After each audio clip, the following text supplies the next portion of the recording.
I always trusted Emily. We'd been together for 6 years, married for 3. Through every challenge, job changes, moving across states, even a miscarriage, we leaned on each other, or at least I thought we did.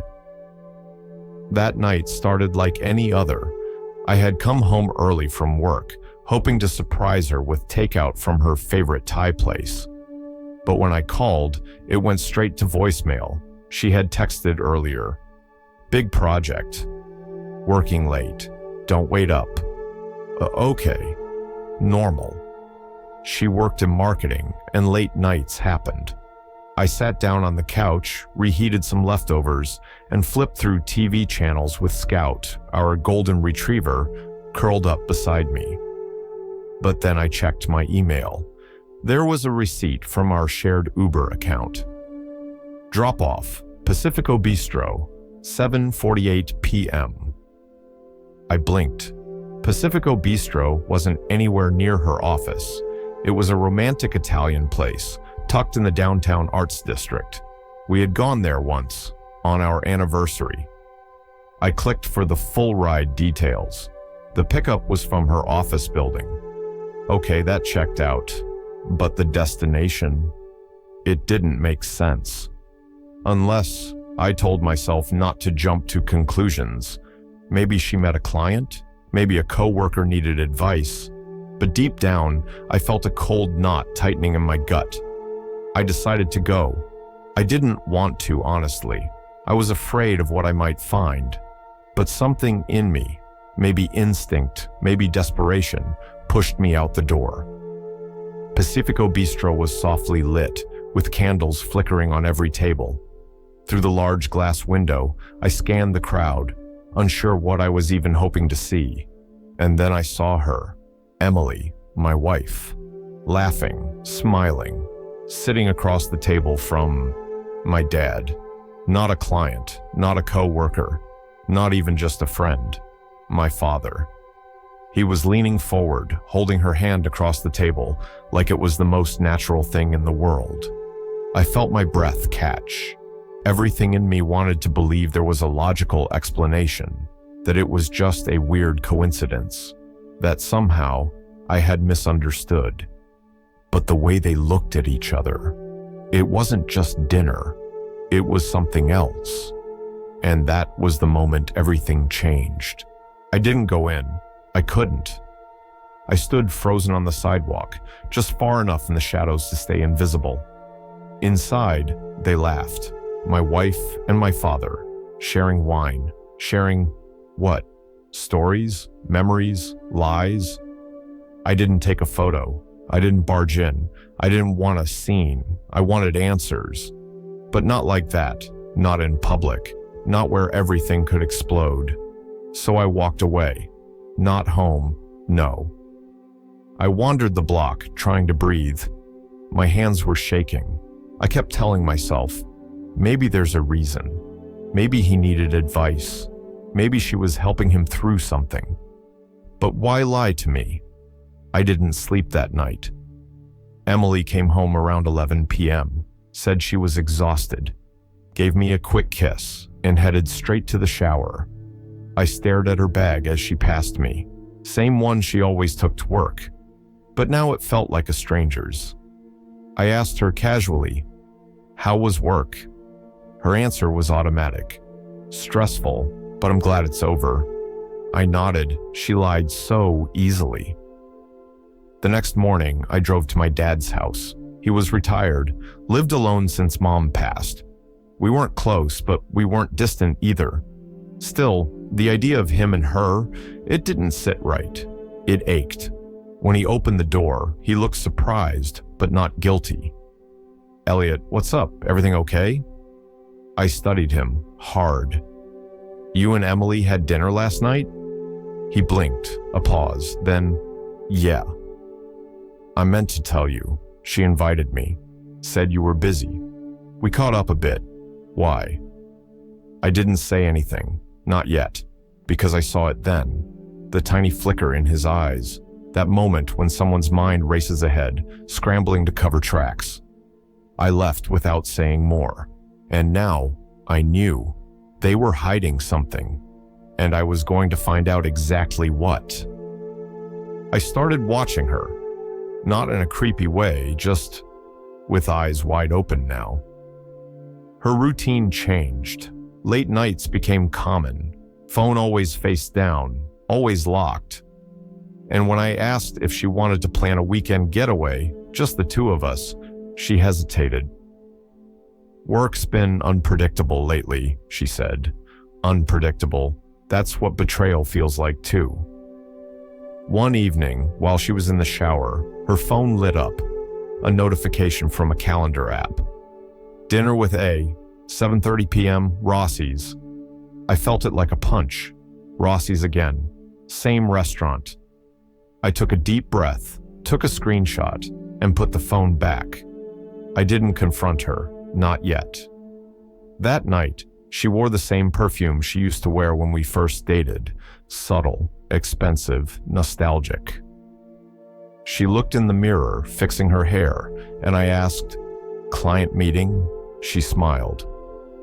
"Just dinner with an old friend, nothing serious." I nodded, and then watched her walk out the door, knowing she had just lied to me. Again. But I didn't follow her. I called someone else instead, my cousin Sam, a bartender who worked nights and who happened to owe me a favor. I gave him the name of the restaurant, the time, and one simple request. Tell me who she's with. An hour later, my phone buzzed. A photo, blurry but unmistakable. Her, at Rossi's, across the table from my dad. Again. My heart didn't just ache, it twisted. My dad, my role model. The man who coached my little league games, who gave the speech at our wedding, sitting across from my wife. Again, at the same place. With the same look on his face that I used to think was pride. Now, I wasn't so sure. I didn't sleep that night.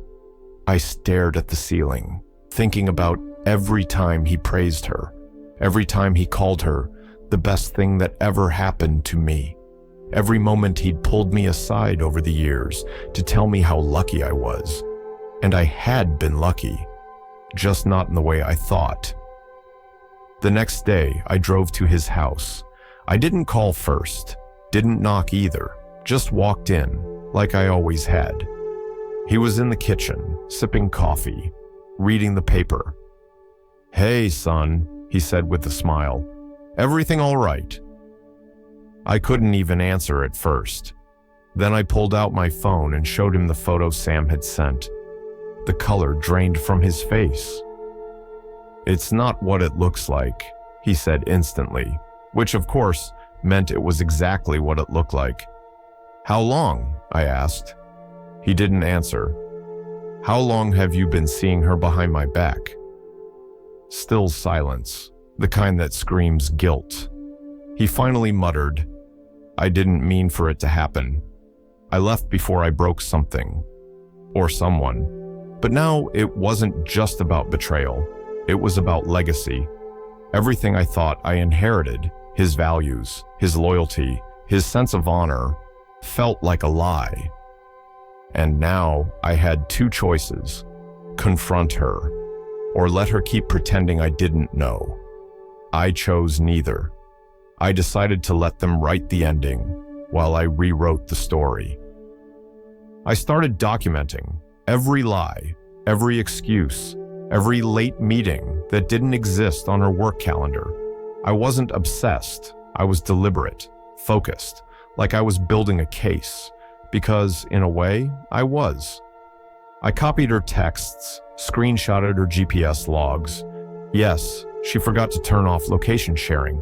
The same place, same evenings, sometimes his house, sometimes restaurants, once a hotel.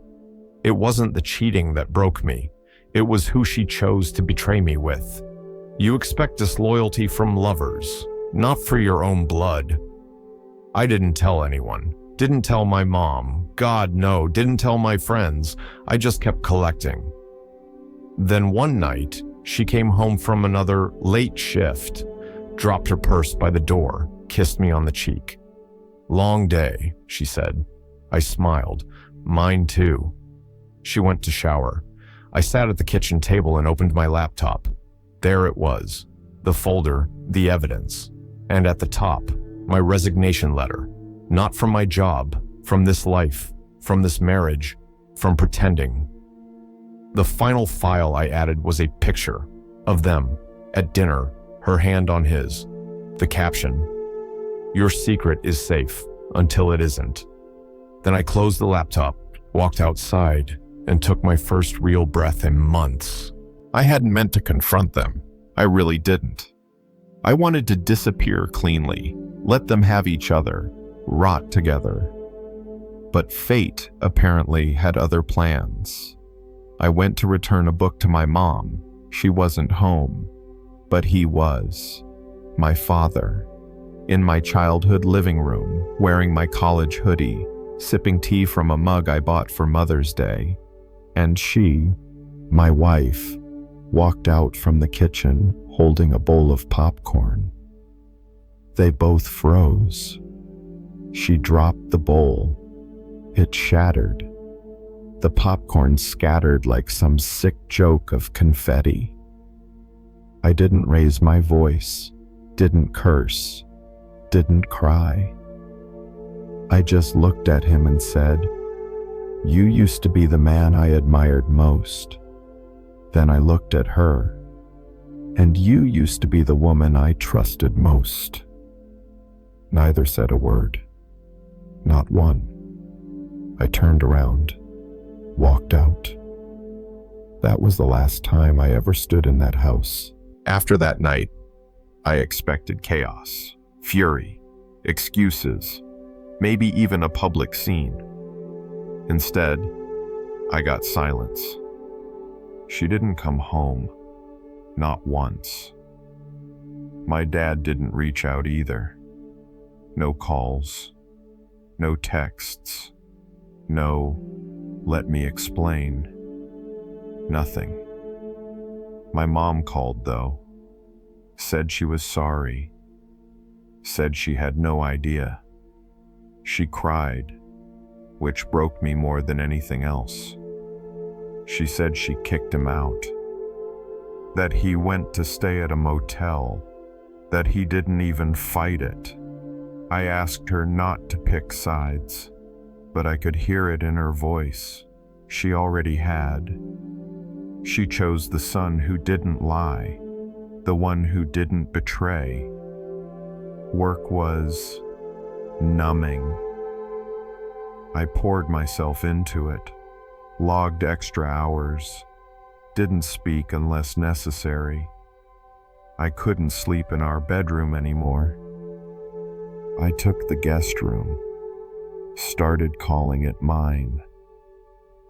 It wasn't just the betrayal, it was the complete unraveling of everything I thought was stable. People talk about heartbreak like it's loud, but mine wasn't.